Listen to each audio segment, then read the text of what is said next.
বাংলাদেশ জাতীয়তাবাদী দল বিএনপি কর্তৃক তারেক রহমানের রাষ্ট্র মেরামতের ৩১ দফা আলোচনা এবং আগামী জাতীয় সংসদ নির্বাচনের ২ নং চাপার ইউনিয়নের কর্মী সমাবেশের সম্মানিত সভাপতি, উপস্থিত আছেন প্রধান অতিথি আমাদের জাতীয় নেতৃবৃন্দ, কালিয়াকৈর উপজেলা বিএনপি, পৌর বিএনপির নেতৃবৃন্দ এবং অঙ্গ সংগঠনের নেতৃবৃন্দ, সামনে আমার প্রাণপ্রিয় সহকর্মী, সহযোদ্ধা ভাই বোনেরা, সকলের প্রতি আমার সশস্ত্র সালাম, আসসালামু আলাইকুম।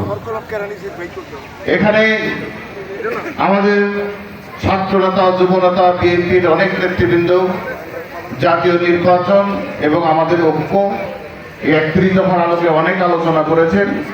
আমাদের আরো গুরুত্বপূর্ণ নেতৃবৃন্দ তাদের মূল্যবান এ বিষয়ে আলোচনা করবেন।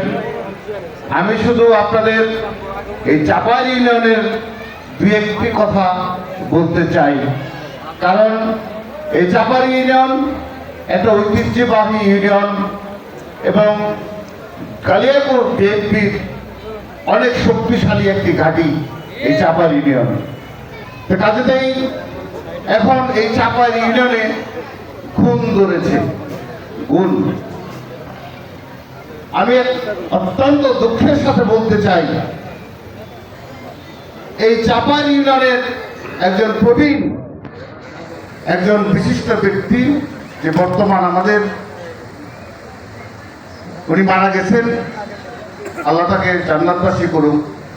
এই আওয়ামী লীগের কুকর্ম আর আওয়ামী লীগ সম্বন্ধে উনি আগেই জানতেন, যে কারণে উনি দেশ বিভক্তির সময় এই আওয়ামী লীগের সাথে একাত্মতা ঘোষণা না করে সেটা ভিন্ন পথ অবলম্বন করেছিলেন।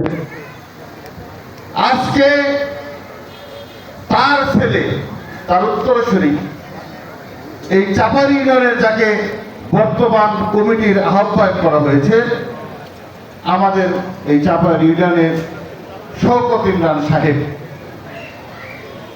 উনি বিগত ১৬ বছর ধরে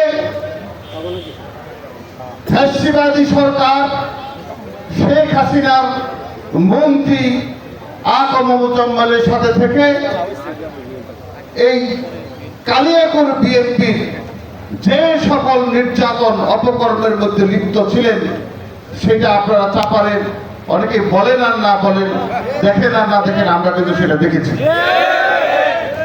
তার বিদেশ ভ্রমণের কারা কারা ছিল চাপাই ইউনিয়নের? চাপাই ইউনিয়নের কুখ্যাত সন্ত্রাসী সাবেক উপজেলা চেয়ারম্যান, তার 2 ভাই এবং ওনারা সেতু রাসেল আর কি কাঞ্চন, যে 2 ভাইয়ের মস্তান হিসেবে সারা কালিয়াকৈর উপজেলায় চাপিয়ে বেড়াতেন। এই শওকত ইমরান ছিলেন তাদের অন্যতম দূষণ এবং কালিয়াকৈরের প্রত্যেকটা জনসভায় এই শওকত ইমরান সরাসরি এই লোকজন দিয়ে, টাকা দিয়ে সকল প্রকার সহযোগিতা করেছেন, এটা আপনারা সবাই জানেন। তাহলে আমরা যে আগামী জাতীয় নির্বাচনের কথা বলছি, আমরা যে এই মানুষের প্রত্যাশা পূরণ করতে যাচ্ছি, তাহলে আমরা এইরকম লোক যদি এখন আবার বিএনপির দায়িত্ব বসানো হয়, যিনি খুব গর্ব করে বলছেন যে আমার বাবা কালিয়াকৈর বিএনপির কর্ণধার, আমার বাবা, তাহলে আপনি কি করছেন?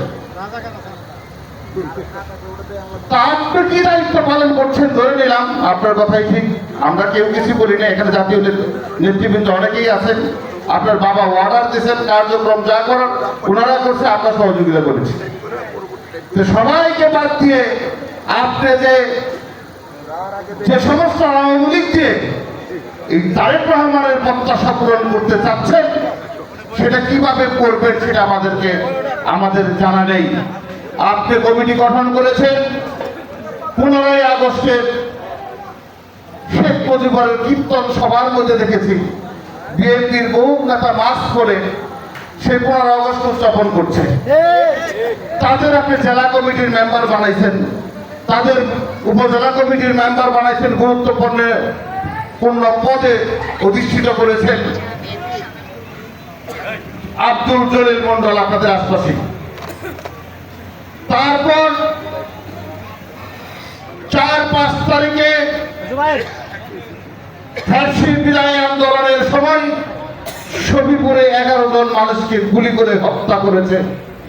তার মধ্যে একজন পুলিশ ছিল,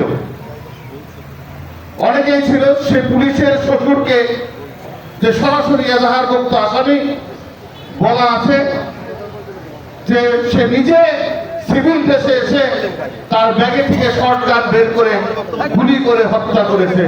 তার শ্বশুরকে তার উপহার হিসেবে তার শ্বশুরকে পৌর সিনিয়র জন্য সাধারণ সম্পাদক করা হয়েছে।